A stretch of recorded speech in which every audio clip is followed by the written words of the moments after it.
Okay, so I'm Priscille Ahtoy. I'm going to talk about my reflections as a researcher based to representations that are linked to the figure of the researcher figure, and as a French language representative, because before being a researcher in social sciences, I was a French teacher and French as a second language teacher. So I'm from the University of Tours, and I'm also a research associate at the University of Paris-Saclay in the laboratory of anthropology. Okay. So I'm going to talk about the context and the importance of representation. When we talk about the researcher figure, from my empirical experience and from general experience, when we talk about the researcher in the collective imagination, there is this figure associated with a male person who is often white and quite old, a bit older. I mean, it may be in his 40s or 50s. And the researcher is very often seen as a figure of academic and cultural authority. So when I typed researcher on Google, this is what I came up with. Male figures, men figures, very often with glasses, beards. And this research was done a few days ago.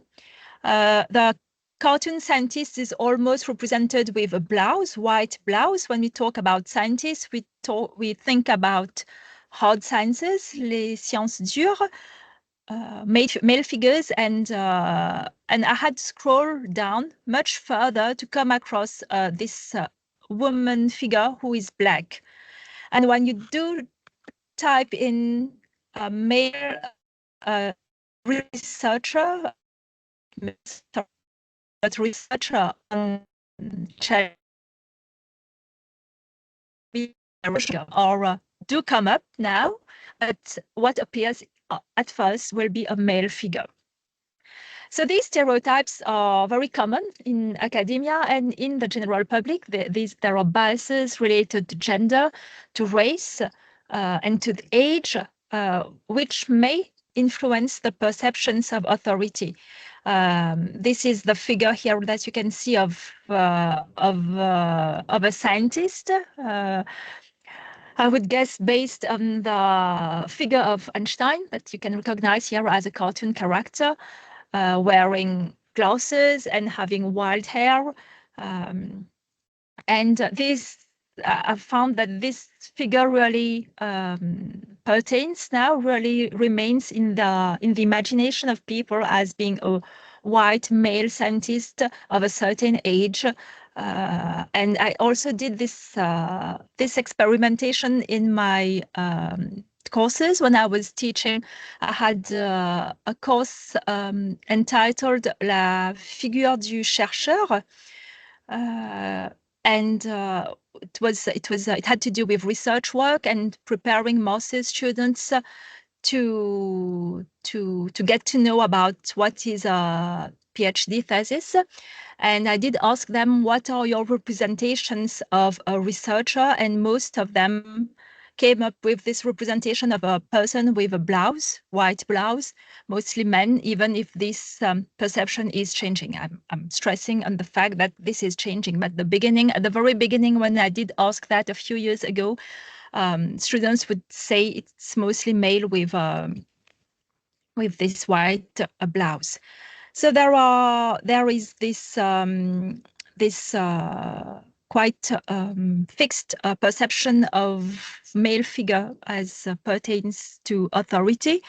And there's also this intersectionality criteria in the researcher role there, and we can think, this makes us think about the impact of multiple identities as associated to different representations. Personally, when I was doing my training, different work experiences, I was often asked, what are your diplomas? What are your personal, professional experiences?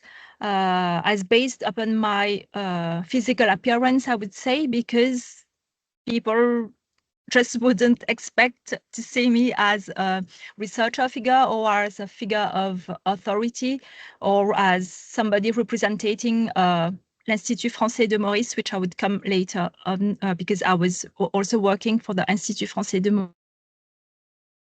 Okay.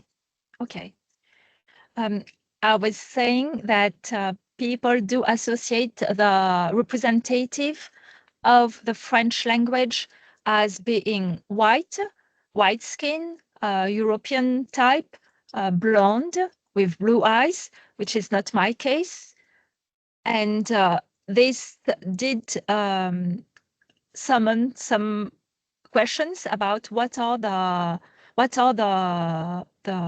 stereotypes associated to French language, French culture, about this belief that there is only one French language, because people did ask me what's the language? Is it the French from France that you are teaching us? Even if I said I was a French native speaker. So there are all these questions linked to the appearance of somebody when you are a French language representative or French or a researcher. I also worked, as I said, at the Institut Français, which is an international organization present, which is French, of course, but based in different countries, just like Alliance Française. And I was confronted with questions, expectations, and traditional biases linked to the representation of French language and French culture, because I did not meet the criteria because of my physical appearance. It's as if we need to look a certain way to legitimize some values, some ideas related to certain French institutions or certain ideologies, I would say. All these experiences, all these personal, professional experiences did make me reflect about these questions. I mean, these problematics, and I did come up with the fact that examples of challenges encountered are related to personal attributes, to how we look, and that people would not react in the same way to somebody as based on his or her physical appearance. And this is very important to consider in social sciences, because this can have an impact on our well-being, on our identities, on our mental health in the face of these stereotypes. So I would say we as researchers in social sciences should work toward building a more inclusive representation of different character traits, work toward inclusive practices, work towards the democratization of knowledge towards these towards the public, about work on non-traditional career paths. Say that even if you do not have a linear career path, it's all right. Even if you don't fit into the physical stereotypes that are expected, that's all right as well. I think it's the mentalities should change, because it really does impact our health, our well-being, our mental health. So I think it should be aimed at institutions as well, which should aim to promote inclusivity in representations. To conclude, I would say now, after having been full-time in academia, at university, I'm now facing a new challenge as a woman entrepreneur because I did I founded my own cabinet. It's a firm aimed at raising awareness in concerning discrimination, language discrimination, and cultural discrimination. And as a woman entrepreneur now, I'm faced with this male-dominated sector because we know that there are many more men in the entrepreneurship business as opposed to women. And it's a new challenge that I'm facing right now. This idea that that as a woman, it's not really your place to be an entrepreneur, to be a self-made entrepreneur, woman entrepreneur. So I think it's really important to diversify representations and that we should really work on raising awareness from a very young age in schools that you don't need to have certain physical appearance and such, because now. Okay, thank you very much. It was tough, but really interesting to hear about all of this. So thank you very much.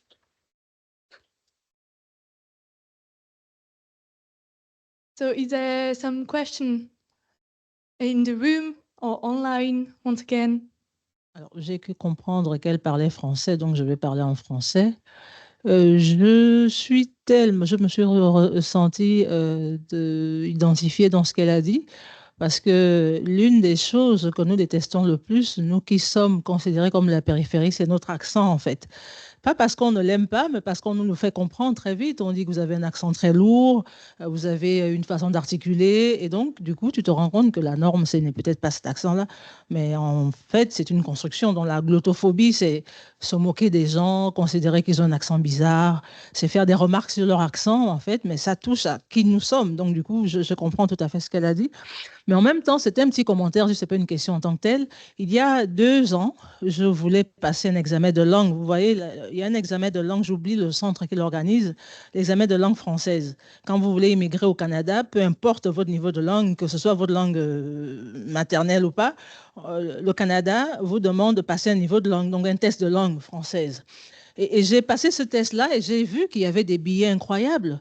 Cela veut dire que je passais l'examen au Sénégal, à l'Institut français du Sénégal, et les examens, les mises en situation qui étaient le cœur même de tout l'examen, ça portait sur des contextes belges, français et canadiens.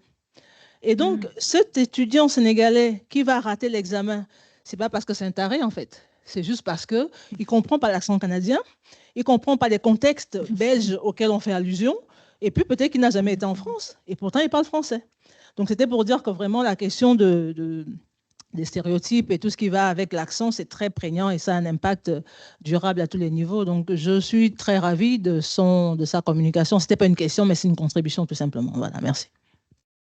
Merci. Je peux juste rajouter, je trouve que c'est intéressant ce que vous dites, puisque comme vous le dites, on parle de la francophonie et c'est souvent, enfin, on parle de la francophonie en tant qu'entièreté, des francophonies au pluriel, et qu'au final, en fait, ce qui est mis en avant, ce sont souvent les francophonies du Nord, comme on peut les appeler, donc comme vous l'avez très bien dit, le Canada, le Québec, la Belgique, la Suisse. Et les francophonies, de ce qu'on appelle les francophonies périphériques, comme le Sénégal, l'île Maurice ou la Côte d'Ivoire, on va dire, sont marginalisés finalement, et ce sont des accents, comme vous l'avez dit, qui sont un peu stigmatisés, dévalorisés, même si bien sûr l'accent belge et l'accent suisse sont aussi sont aussi moins bien considérés que l'accent normé franco-français.